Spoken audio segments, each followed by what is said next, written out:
गणेशोत्सवाला तर सुरुवात झालेलीच आहे।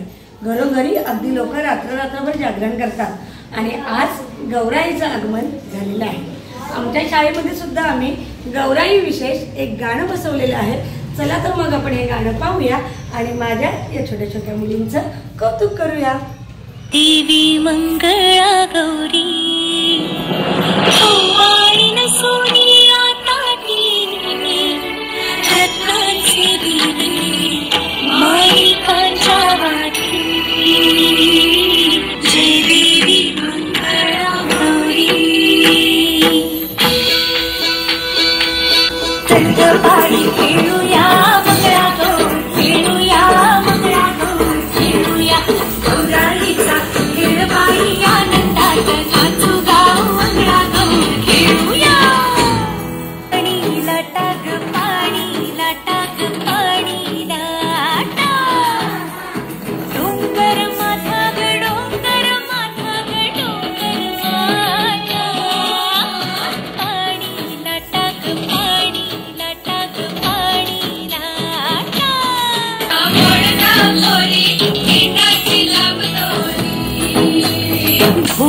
भेंडी उबरा नाचे अच्छी खिड़की